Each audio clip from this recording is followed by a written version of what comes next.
Assalamualaikum warahmatullahi wabarakatuh. Selamat pagi semuanya kelas 3D. Semoga semuanya dalam keadaan sehat. Amin. Nah, pada hari ini Ibu akan lanjut menjelaskan terkait dengan bagaimana itu analisa data, lalu bagaimana melakukan scoring pada diagnosa keperawatan, merumuskan prioritas diagnosa keperawatan, lalu intervensi, implementasi, dan evaluasi. Pada minggu kemarin Ibu sudah sangat lengkap ya menjelaskan tentang pengkajian asuhan keperawatan dari identitas umum sampai yang terkait sampai yang terakhir itu membahas tentang harapan keluarga. Nah, sampai sini ya minggu kemarin ya.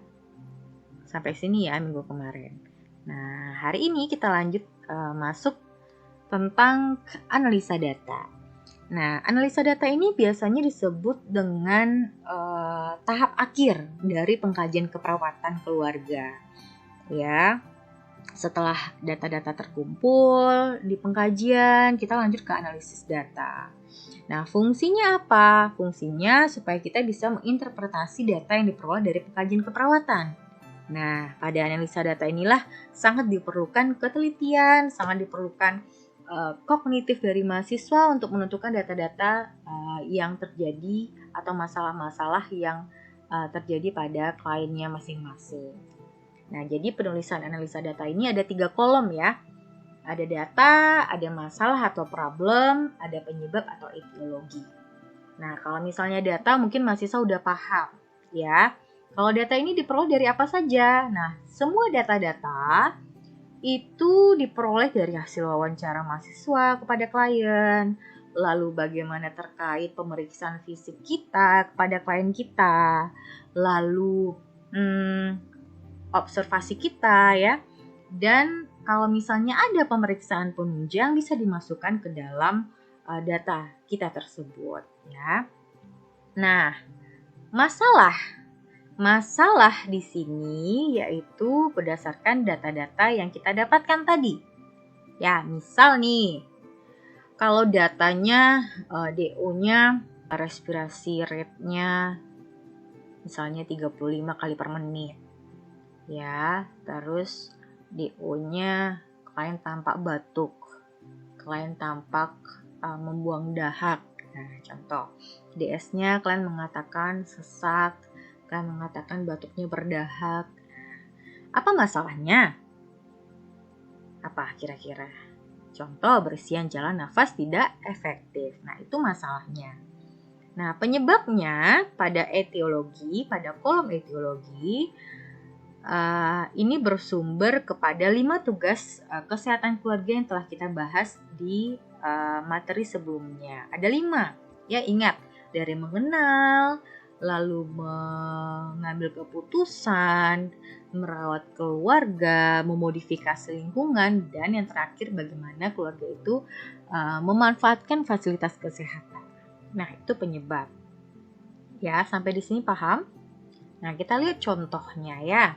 Ya, masalah pada analisa data, kita itu mengacu pada buku SDKI ya. Ini menurut beberapa teman saya yang spesialis komunitas untuk diagnosa keperawatan keluarga maupun komunitas, SDKI ini kurang mendukung. Tetapi ada beberapa sumber yang mengatakan sudah mendukung. Nah, jadi kita masih bingung ya.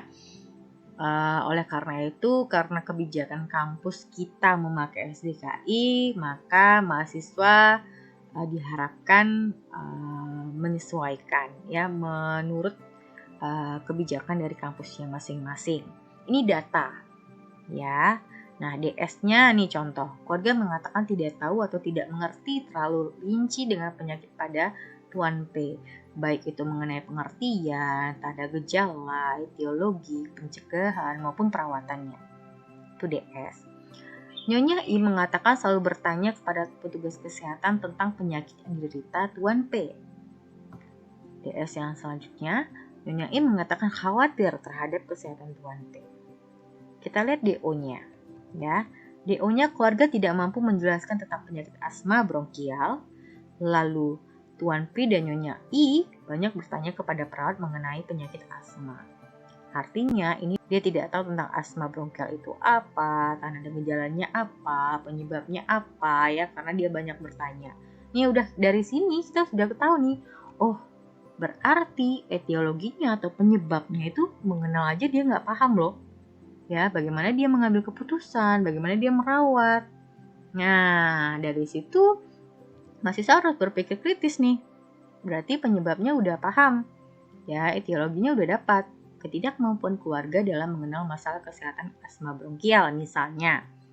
Nah, kita lihat kalau misalnya dia tidak tahu pengertian, tanda dan gejala, etiologi dan lain-lain ya, berarti manajemen kesehatannya tidak efektif. Nah, itu contoh. Jadi masalahnya ini terkait dengan data-data yang telah kita kelompokkan masing-masing. Etiologinya terkait dengan 5 tugas kesehatan keluarga tadi. Ini contohnya. Atau ini ketidakefektifan pola nafas. Ini data-data yang mendukung ya. Mungkin ini udah paham nih mahasiswa. Etiologinya jangan lupa 5 tugas kesehatan keluarga. Misalnya mahasiswa udah mengumpulkan pengkajian keluarganya masing-masing, list data-data yang terkait dengan masalah-masalah yang terjadi pada keluarganya. Nanti kelompokkan. Ya, oh data-datanya ini, masalahnya ini loh. Ya, terus etiologi yang tepat apa ya? Dia mengenal, dia tahu pengertian sakitnya ini atau pengertian asma ini, tanda gejalanya dia tahu. Tapi dia nggak tahu nih cara merawat anggota yang asma itu bagaimana. Nah, berarti etiologinya ketidakmampuan keluarga dalam merawat. Atau dia tidak tahu nih, asma itu apa ya. Lalu dia tidak tahu tanda dan gejalanya ya. Pencegahannya pun dia tidak tahu, berarti ketidaktahuan keluarga dalam mengenal penyakit asma bronkial. Nah, seperti itu. Ya, semoga mahasiswa paham. Nah, itu contoh analisa data. Selanjutnya kita masuk ke perumusan diagnosis keperawatan. Ya, sebenarnya ada beberapa sumber yang mengatakan bahwasannya pada format asuhan keperawatan itu setelah analisa data boleh langsung ke penilaian atau scoring. Tapi tidak masalah kalau mahasiswa ingin merumuskan dulu. Artinya kita list ya, setelah kita dapat nih masalah-masalah dan etiologi pada analisa data, kita list saja ya. Misalnya 1 tentang defisit nutrisi, kedua misalnya terkait dengan coping individu tidak efektif, atau yang ketiga tentang misalnya bersihin jalan nafas tidak efektif nih contoh. Nah, kita list saja dulu, terserah nomornya nomor berapa. Nah, selanjutnya kita masuk kepada penilaian scoring diagnosis keperawatan. Artinya apa? Ketika misalnya pada perumusan diagnosis kita dapat 4 diagnosa, berarti penilaian atau scoringnya ada 4 juga kolomnya. Ya, kita contohkan 1. Misal pada diagnosa keperawatan pola nafas tidak efektif atau coping individu tidak efektif. Kita rinci satu persatu. Ya, dia ada 4 komponen, berarti ada 4 penilaian di diagnosa keperawatan pertama. Kita lihat dari sifat masalah dulu. Jadi sifat masalah ini dapat melihat kategori diagnosa keperawatannya ya dari sifat masalah ini. Nah, ketika misalnya tidak atau kurang sehat itu nilainya 3, artinya apa? Diagnosis keperawatannya aktual. Ini aktual. Kalau ancaman kesehatan skalanya 2 ya, itu diagnosis keperawatan resiko. Kalau keadaan sejahtera berarti diagnosis keperawatan potensial ya, atau promosi kesehatan. Nah, itu nilainya 1.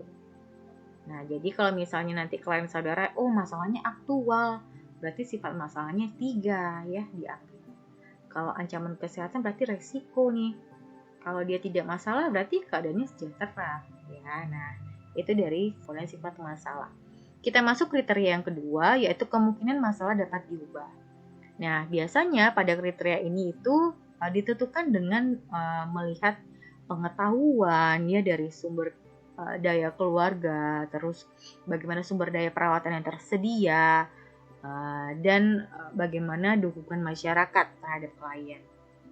Nah, di mana kriteria kemungkinan untuk diubah ini ya, skornya terdiri atas mudah diubah, ya berarti misalnya sumber daya keluarganya mendukung, ya sumber daya perawatan yang tersedia, terus pengetahuannya mantap, ya terus dukungan keluarga, dukungan masyarakat di sana bagus, ya berarti dia mudah diubah. Itu 2. Kalau sebagian skornya 1, ya terus tidak dapat diubah, ya nilainya 0. Nah itu maksudnya. Terus kita masuk kriteria yang ketiga, yaitu potensial masalah untuk dicegah. Ya, potensial masalah untuk dicegah, di mana kriteria ini dapat ditentukan dengan melihat peliknya dari suatu masalah klien, ya. Terus lamanya masalah, terus tindakan yang sedang dilakukan itu apa, ya, sehingga pembagiannya itu ada potensial masalah untuk dicegah itu tinggi, skornya 3. Potensial masalah untuk dicegah, ya itu cukup, nilainya 2. Potensial masalah untuk dicegah rendah, nilainya 1. Ya. Itu potensial masalah untuk dicegah. Selanjutnya keempat, menonjolnya masalah. Nah, di mana kriteria ini dapat kita tentukan berdasarkan bagaimana persepsi keluarga, ya dalam melihat masalah. Nah, di mana penilaian dari kriteria ini itu terdiri atas masalah berat harus segera ditangani, ya dia berat, ya harus segera ditangani, berarti 2. Kalau ada masalah tapi tidak perlu segera ditangani, skornya 1. Terus masalah tidak dirasakan, skornya 0. Nah, gimana sih Bu cara perhitungan dari penilaian scoring diagnosis keperawatan? Nah, caranya adalah tiap-tiap komponen atau tiap-tiap kriteria ini ada 1, 2, 3, 4. Kita beri nilai. Cara scoringnya adalah skor per angka tertinggi dikali bobot. Misal, ya Ibu contohkan, pada diagnosa keperawatan misalnya yang pertama yang mau saudara scoring, pola nafas tidak efektif. Dari sifat masalah, oh dia tidak sehat, ya, atau kurang sehat, masalahnya aktual nih, bersihin jalan nafas tidak efektif, atau nyerinya nyeri akut nih, ya, kita bikin scoringnya adalah skala, ya, atau skor pada pasien kita, misal 3. Per angka tertingginya apa di skala ini? Berarti 3. 3/3 dikali bobot. Skor kita pada klien, ya, per skala tertinggi pada komponen atau pada kriteria tersebut dikali bobot. Ya. Nah, caranya adalah tadi ya, skor ya dibagi skor pada pasien saudara, pada klien saudara misalnya pada sifat masalahnya itu dia tidak sehat. Berarti skornya 3 ya per skala paling tinggi ya 3 dikali bobot. Nah, Ibu contohkan misalnya pada sifat masalah dia cuma resiko atau ancaman kesehatan. Berarti 2/3 ya skala paling tinggi dikali bobot 1 sama dengan 2/3. Nah, itu contohnya. Atau kemungkinan masalah dapat diubah. Ya, pada klien saudara misalnya kemungkinan masalahnya itu mudah diubah. Berarti 2/2 dikali 2. Ya, bobotnya 2. 2 skor pada klien saudara dibagi skor paling tingginya adalah 2 dikali bobot 2 sama dengan 2, ya kan? Terus selanjutnya pada potensi masalah untuk dicegah cukup misalnya pada pasien saudara berarti 2/3 dikali 1, 2/3. Paham ya? Selanjutnya adalah menonjolnya masalah. Nah, pada pasien saudara mungkin misalnya masalahnya berat ya, harus segera ditangani. Berarti 2 pada skor saudara dibagi skor paling tinggi adalah 2 ya dikali bobot kali 1 sama dengan 1. Ya, 2 bagi 2 apa? 1. 1 kali 1, 1. 2 bagi 2/3 kali 1, 2/3. 2 bagi 2, 1. 1 kali 2, 2. Nah, kita tambahkan semuanya ya. Dari 2/3 ditambah 2, ditambah 2/3, ditambah 1. Setelah menjumlahkan berapa nih ya? 2/3 ditambah 2, ditambah 2/3, tambah 1. Kalau 2/3 ditambah 2 berarti 6/3, 8/3. 8/3 tambah 2/3, 10/3. 10/3 tambah kalau 1 ini 3/3.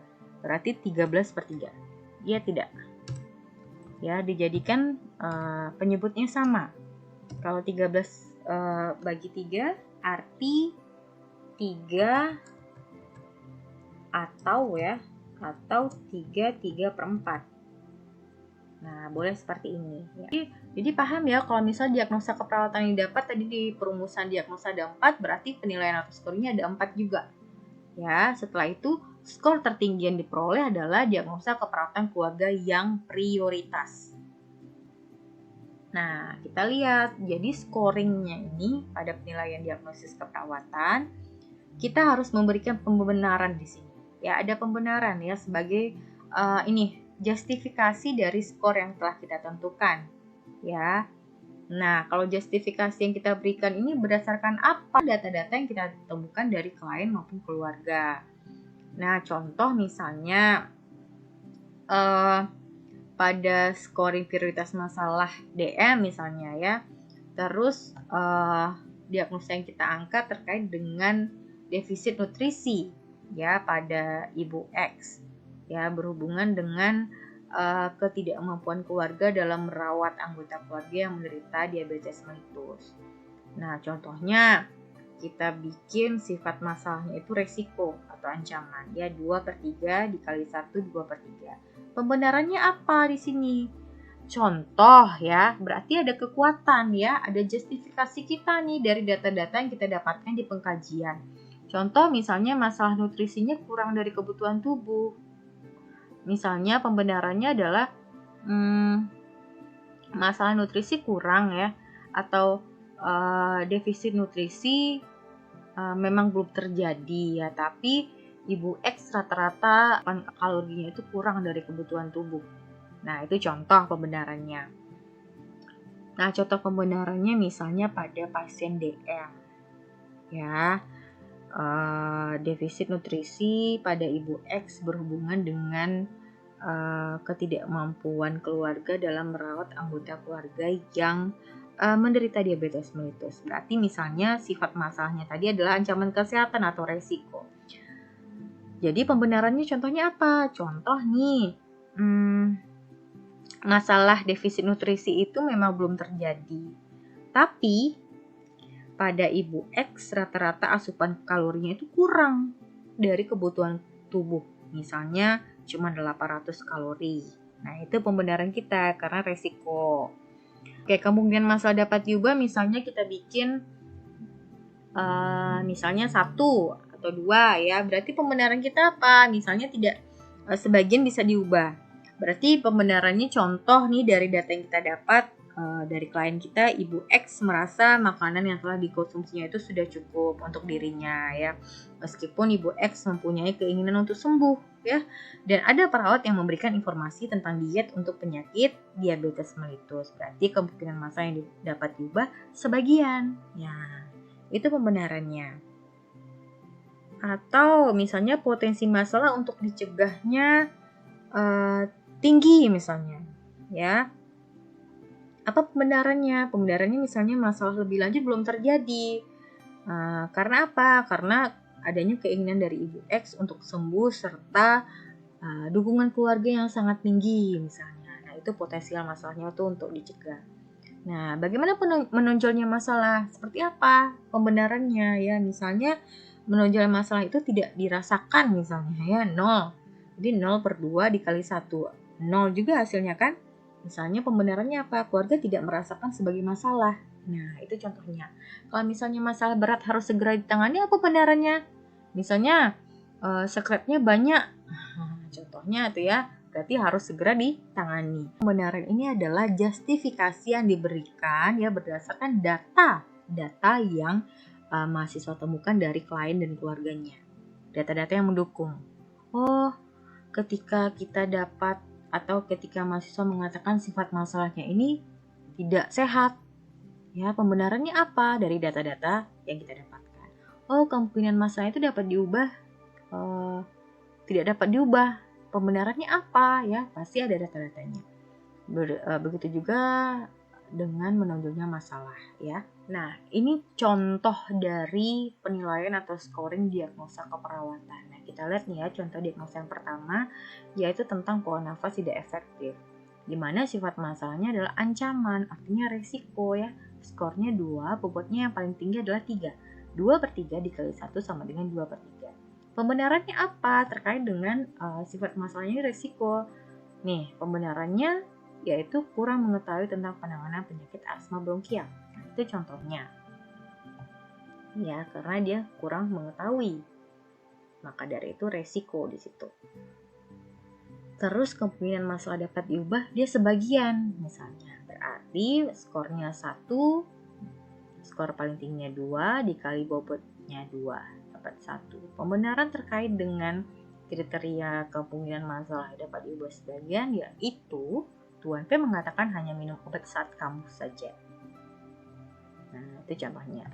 Atau selanjutnya, potensial masalah dapat dicegahnya tinggi ya, berarti skornya 3, skor paling tingginya 3 ya. 3/3 dikali 1 ya, berarti potensial masalah dapat dicegahnya tinggi. Berarti ada data-data pendukung terkait itu. Misal masalah asma bronkial dapat diatasi dari keluarga, terutama Tuan P itu bisa mengatur pola istirahat, terus menghindari faktor-faktor pencetus kambuhnya asma bronkial. Nah, karena itulah potensi masalah dapat dicegah karena data-data ini, ya justifikasi ini. Terus yang keempat, menonjolnya masalah berat, ya perlu ditangani segera. 2/2 ya, skor paling tinggi 2. 2/2 dikali 1 sama dengan 1. Nah, apa data-data terkait ini? Dia berat loh, perlu segera ditangani. Nih, pembenarannya adalah keluarga menanggapi penyakit asma ini sangat mengganggu aktivitas Tuan P. Berarti berat, berarti sangat perlu ya ditangani segera. Nah, itu contoh pembenaran, justifikasinya. Nah, ingat ya pada scoring itu dari sifat masalah kemungkinan potensi menonjolnya skor paling tinggi adalah 3232. Bobotnya adalah 1211 ya, 1211. Ada lagi nggak contohnya ya? Nah, ini sama ya, manajemen kesehatan tidak efektif. Ini sudah berdasarkan SDKI ini ya. Berhubungan dengan etiologinya terkait dengan 5 tugas kesehatan keluarga tadi. Nah, ini justifikasinya. Nanti Ibu akan upload ini contoh-contohnya ya. Atau ini juga ada contohnya, ini justifikasinya. Lagi gak, ini ada defisit pengetahuan keluarga tentang KB misalnya, ini contohnya. Setelah kita dapatkan analisa data, lalu kita perumusan diagnosis keperawatan, lalu kita lakukan penilaian atau scoring diagnosis keperawatan. Setelah itu kita susunlah prioritas diagnosa keperawatan dari hasil scoring tadi ya. Dengan nilai yang tertinggi itulah prioritas pertama kita untuk menegakkan diagnosa. Artinya itulah diagnosa aktual yang kita angkat ya, sesuai dengan scoring paling tertinggi. Kita urutkan 1, 2, 3, mungkin dapat 3 nih diagnosa keperawatan. Nah, ini yang akan kita lakukan intervensinya. Sampai di situ paham? Ada pertanyaan silakan sharing atau bertanya di grup ya.